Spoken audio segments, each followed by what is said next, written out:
is unsportsmanlike. Courtney Cronin with you on this Labor Day Monday on Unsportsmanlike on ESPN Radio and ESPN2. Unsportsmanlike brought to you by GNC. Does your workout need a boost? Try Beyond Raw Lit, a clinically dosed pre-workout that gives you more energy, more focus, intensity, and pumps. Plus, it's got incredible flavors and thousands of 5-star reviews. You can pick it up at GNC stores or at gnc.com. So, with 3 days to go till the start of the 2025 NFL season, Eagles, Cowboys, it's funny, I looked up at our TV here. I'm in Bristol doing the show today, Myron. And Fox has the replay of the Eagles-Chiefs Super Bowl. Right now it's 6:26 in the fourth quarter.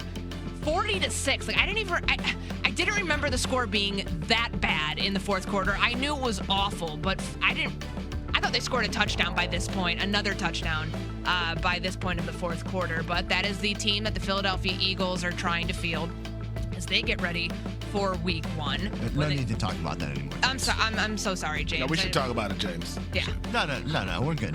Let's just move on. You're good? You think the Chiefs have all but washed away from this past offseason? I'm throwing them in the trash. Okay. All right. Well, honestly, they're going to need to if they want to be able to move past that and get back to the Super Bowl. But Patrick Mahomes, obviously an intriguing player, somebody who has done a lot in his NFL career and has plenty more to prove and to do for himself personally. But he made this list among 25 players that headline as the most intriguing going into the 2025 NFL season. It's a list that The Athletic put out over the weekend, and there's some names here that, in terms of placement of the most intriguing, I think are a little interesting. So I'm just going to rip through, there's 25 of them. I'll rip through like the top 15. So Aaron Rodgers is number 1, Travis Hunter, Myron, who you brought up earlier, number 2, Mahomes at 3, Josh Allen 4, Lamar Jackson 5, Micah Parsons at 6, Jayden Daniels 7, Saquon Barkley 8, Shedeur Sanders at number 9, and Sam Darnold at number 10. So then you go beyond the top 10. It's Aiden Hutchinson, Ashton Genty, Caleb Williams, Jalen Ramsey, and Bryce Young. What stands out to you initially from when I read those 15 names, maybe omissions, maybe placement? Where do you go? I don't necessarily get the intrigue with Josh Allen, and even Lamar. We kind of know what they are. We know what the pressure is, try to get to a Super Bowl, all those things. But when I think intrigue, I think of a player who could go sort of either way. Could be really great, things that kind of fall apart, polarizing maybe. I thought Shedeur would be higher considering all the buzz around him and everything that comes with Shedeur Sanders and the hype. So that was a little surprising to me, but I agree with Mahomes being pretty high. I don't want to say there's something to prove with a guy who has that many rings, but we're measuring him against Tom Brady. In the last 2 years, I think you can make a case that he wasn't the best quarterback in the NFL in those 2 years. So I do think there is some intrigue attached to him. I'm just surprised that he's not number 1 on this list because of what I had mentioned. I'm watching here in our studio in Bristol.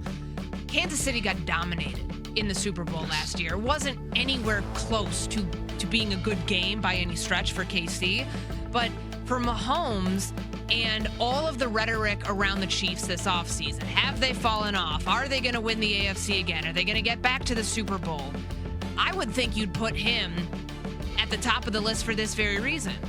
Aaron Rodgers is not the most intriguing player in the NFL, and I think we keep trying to make him that because he keeps changing teams, because he never lived up to the promise of being transformational for the New York Jets. So we're going to give him another chance to do that with the Pittsburgh Steelers and hope that it goes different. At 41 years old, you're not expecting that he's going to be MVP-level Aaron Rodgers again. You're not even realistically expecting, for most people who look at this rationally, that given the state of the AFC, given the state of Aaron Rodgers and what we don't know, that this is going to be a team that gets to the Super Bowl. I don't know why we keep doing this. He's not the most intriguing player. We know what he is. Intrigue to me shows you there's another level that somebody needs to get to, or there's something about their game that's unknown.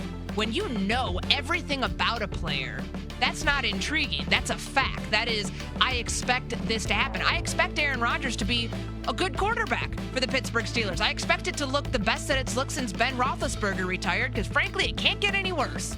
But to call him the most intriguing player in the NFL, maybe producers think that, here at ESPN Radio, here on ESPN. I mean, we talk about him ad nauseum, but I don't think from an actual context standpoint, he provides much that actually backs the word intrigue and what it means. I don't know if he's necessarily top 2 most intriguing on that roster. DK Metcalf coming off the season with injuries, going to a new team. What is he? Do we finally get the best DK Metcalf, a healthy DK Metcalf? And if we do, what does that mean? TJ Watt with a new contract. Can he stay healthy going into his 30s? Or will they regret that deal? Obviously a generational talent, one of the greatest players of all time defensively, but has had some injury issues. So I think there's more intrigue with those guys on that roster. To your point, we know what Aaron Rodgers is. We know what he brings. We know what kind of player he can be at this stage of his career.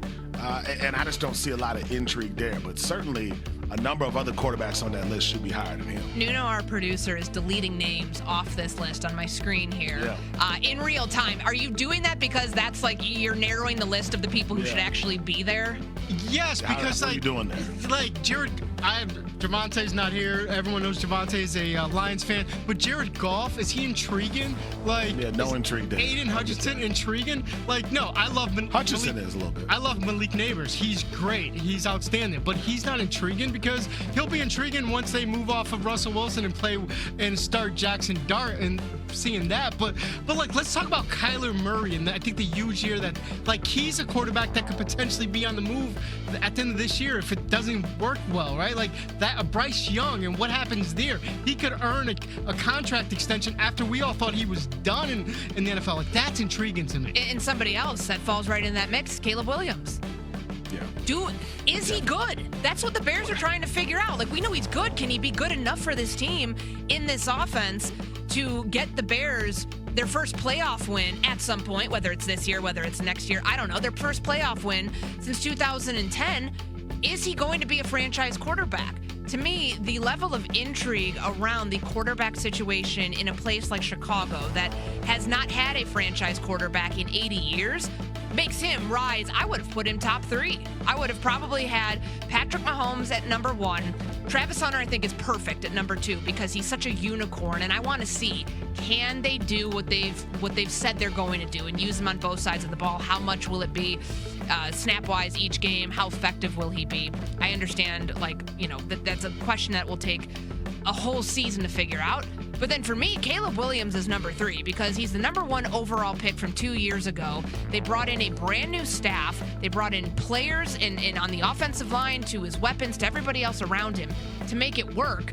If you don't make it work, or if you do, that's going to be the story of the NFL season. Did they do right by their number 1 overall pick in Chicago? And that, to me, is the most intriguing part of the whole experiment.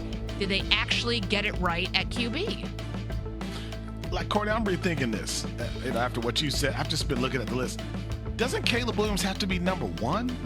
Like, for all the reasons you just mentioned, like, if we're talking about total intrigue in terms of unknown, there are so many people who think Caleb Williams is a guy who's fallen short after just 1 year.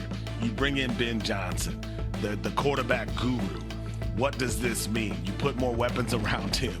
I think all eyes are on Chicago. I mean, Mahomes is intriguing because we haven't seen him play to the level that we expect from him over the last couple of years. They just got destroyed in the Super Bowl. But, again, he's still viewed as the best quarterback in the game overall.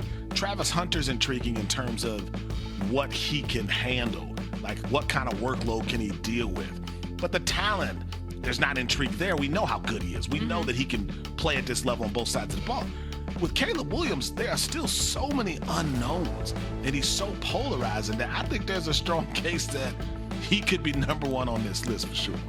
I hear where you're coming from. The reason I would still have Mahomes at number 1 and I had Williams, if I did my own list, at number 3 is because the expectations for each quarterback. No, the expectation for Patrick Mahomes is Super Bowl every single year. There is a different level of pressure that comes with it when that is your bar because you set the bar there yourself, getting there in multiple consecutive seasons and the way in which they lost last year. Are we, like, if it looks bad, then the questions come in. Are we starting to see the fall off, the drop off, the decline, however you want to phrase it? So that's why, for me, with Mahomes, it's because he's in a class of his own. Nobody else is chasing those same level of expectations.